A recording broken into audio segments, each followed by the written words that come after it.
നേതൃത്വത്തിനെതിരെ വിമർശനം ഉന്നയിച്ചുകൊണ്ട് പടിയിറങ്ങി എന്നുള്ളതായിരുന്നു. അതിൽ തന്നെ അമ്പലപ്പുഴയിലെ സ്ഥാനാർത്ഥി ജി സുധാകരനടക്കം മത്സരിക്കുകയും ഇപ്പോൾ വോട്ട് നിലയിൽ മുന്നിട്ട് നിൽക്കുകയും ചെയ്യുന്നു. കണ്ണൂരിലുണ്ടായ വിമത ശബ്ദം നമുക്കറിയാം. 2 റൗണ്ട് പിന്നിടുമ്പോൾ തളിപ്പറമ്പിൽ ഗോവിന്ദൻ മാസ്റ്റർ ലീഡ് തുടരുന്നു. 974 വോട്ടുകളുടെ ലീഡ് തളിപ്പറമ്പിൽ. ടി കെ ഗോവിന്ദൻ, തളിപ്പറമ്പിൽ ടി കെ ഗോവിന്ദൻ. ഇതാ ടി കെ ഗോവിന്ദന്റെ മുന്നേറ്റമാണ് തളിപ്പറമ്പിൽ എന്നതും അത്ഭുതപ്പെടുത്തുന്നു എന്നതാണ്. അതാണ് നേരത്തെ സജിത്ത് സൂചിപ്പിച്ചത്. പാർട്ടിയുടെ നയങ്ങൾ, നിലപാടുകൾ തിരുത്തേണ്ടതുണ്ടോ എന്ന് അണികളെ ചിന്തിപ്പിക്കുന്ന ഒരു തെരഞ്ഞെടുപ്പായി ഇത് മാറുമോ? എത്രയൊക്കെ പിന്നിൽ പോയാലും 50-ൽ താഴെ എന്നൊരു ടാലി CPIM സ്വപ്നത്തിൽ പോലും വിചാരിച്ചിട്ടുണ്ടാവില്ല. ഒരു പക്ഷേ ഈ തരംഗം ഇപ്പം കാണിക്കുന്ന ഈ ട്രെൻഡ് സൂചനകൾ അന്തിമ ഫലമായി മാറിയാൽ അഭിലാഷ് നമുക്ക് ഒരു കാര്യം ഉറപ്പിക്കാം. UDF ഒക്കെ അവകാശപ്പെട്ടതുപോലെ പരമ്പരാഗത UDF വോട്ടുകളും നിഷ്പക്ഷ വോട്ടുകളും മാത്രമല്ല ഇത്തവണ UDFന് അനുകൂലമായി മാറിയത്. ഒരു പക്ഷേ ഭരണം മാറണമെന്ന് ആഗ്രഹിച്ച ഇടതുപക്ഷത്തിന്റെ വോട്ടുകളും പാർട്ടിയുടെ ഈ പറഞ്ഞ സംഘടനാ പ്രശ്നങ്ങളും ഒക്കെ മുന്നിൽ കണ്ടുകൊണ്ട് പാർട്ടി വിരുദ്ധ വോട്ടുകളായ ഒരു പക്ഷേ തെരഞ്ഞെടുപ്പിൽ അത് മാറിയേക്കാം, അല്ലെങ്കിൽ അത് നിർജീവ വോട്ടുകളായോ ഒരു പക്ഷേ പോയേക്കാം. അത്തരം ഒരു തിരിച്ചടി സ്വന്തം പാളയത്തിൽ തന്നെ അതേസമയം കോൺഗ്രസിന് ഇത് നിലനിൽപ്പിന്റെ പോരാട്ടമായിരുന്നു. അവർക്ക് പ്രാണവായു ലഭിച്ച, ജീവവായു തിരിച്ചു ലഭിച്ച സാഹചര്യമാണ്. ഈ തെരഞ്ഞെടുപ്പിൽ കൂടി പരാജയപ്പെട്ടിരുന്നുവെങ്കിൽ ഒരുപക്ഷെ കേരളത്തിൽ പിന്നീട് കോൺഗ്രസ് എന്ന രാഷ്ട്രീയ പാർട്ടിക്ക് ഭാവിയെ അടഞ്ഞു പോകുമായിരുന്ന, ഘടകകക്ഷികൾ ഉൾപ്പെടെ പിരിഞ്ഞു പോകുമായിരുന്ന അതിസങ്കീർണമായ രാഷ്ട്രീയ സാഹചര്യത്തെ നേരിടേണ്ടതായി വരുമായിരുന്നു. അതിനെയാണ് അതിജീവിച്ചത്. വീണ്ടും ലീഡ് ചെയ്യുന്നു 3296. അവിടെ ശൈലജ വീണ്ടും പുറകോട്ട് പോയി.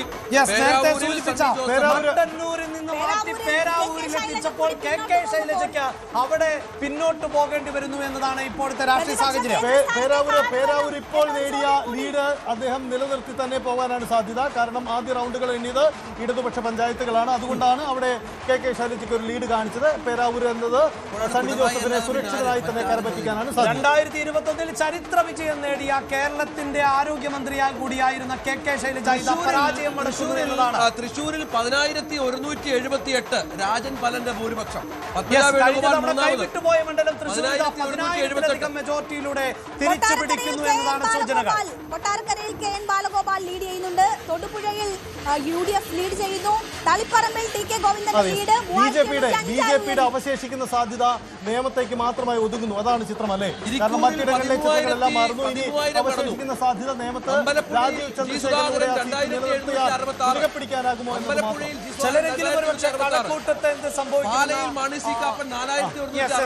പ്രതികരണത്തിന് ശ്രമിക്കുന്നുണ്ട്.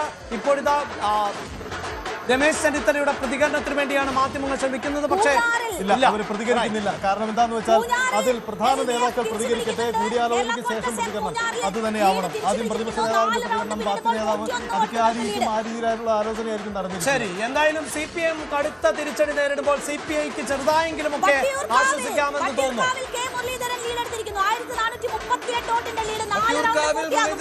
വട്ടിയൂർക്കാവിൽ മുരളീധരൻ ജയിക്കും. KK രമ 7349. പൂഞ്ഞാറിൽ സെബാസ്റ്റ്യൻ കുളത്തങ്കൽ മുന്നിൽ വന്നിരിക്കുന്നു. അവിടെ UDFന്റെ ലീഡ് പുറകോട്ട് പോയി. അത് 300 വോട്ടാണ്. മറ്റൊരു കണക്ക് GR അനിൽ 5313 വോട്ടിന് നെടുമങ്ങാട് മുന്നിൽ. അനിൽ അവിടെ ജയിക്കും, GR അനിൽ അവിടെ ജയിക്കും. BT ബൽറാം 2186. ടോണി ചമ്മണി 2649 വോട്ടിന്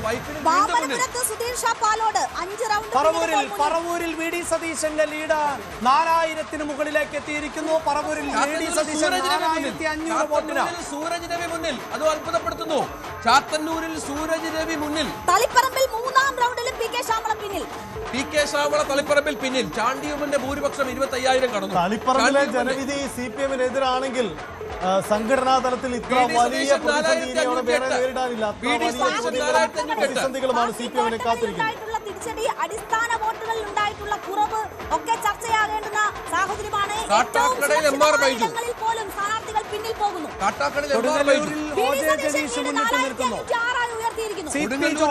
തിരുവനന്തപുരത്ത് CP ജോൺ 3000-ലധികം വോട്ടുകൾക്ക്. മുഹമ്മദ് മുഹസിന്റെ അവസ്ഥ ഇപ്പോൾ പരിങ്കലിലാണ്. 358 വോട്ടുകളുടെ മാത്രം മേൽക്കൈയാണ് മുഹമ്മദ് മുഹസിന് നേടാനായിട്ടുള്ളത്. 763 വോട്ടായി ലീഡ് ഉയർത്തിയിരിക്കുന്നു. 7 റൗണ്ട് പിന്നിടുമ്പോൾ ബിന്ദുകൃഷ്ണ ഇത്തവണ ജയിച്ചില്ലെങ്കിൽ ഇനി ഒരിക്കലും ജയിക്കില്ല എന്നായിരുന്നു കൊല്ലത്തുകാർ പറഞ്ഞ. അമ്മാതിരി പണിയെടുത്തിട്ടുണ്ട്. എന്തായാലും അതിനുള്ള ഫലം കിട്ടുന്നു.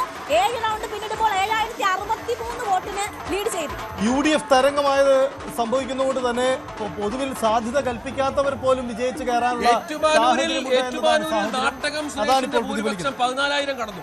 ഏറ്റുമാനൂരിൽ നാട്ടകം തിരൂരങ്ങാടിയിൽ സുരേഷിന്റെ ഭൂരിപക്ഷം 14,000. സമീറിന്റെ ഭൂരിപക്ഷം മേൽക്കൈ 6,000 കടന്നിരിക്കുന്നു. പേരാമ്പ്രയാണ് പേരാമ്പ്രയിൽ 5,289. അരൂരിൽ ഷാനിമോൾ ഉസ്മാൻ ഇപ്പോൾ 5,000 വോട്ടിന് മുന്നിൽ നിൽക്കുന്നു. പേരാമ്പ്രയിൽ അരൂരിൽ ഷാനിമോൾ ഇപ്പോൾ പിന്നിൽ നിൽക്കുന്നു എന്നതാണ്.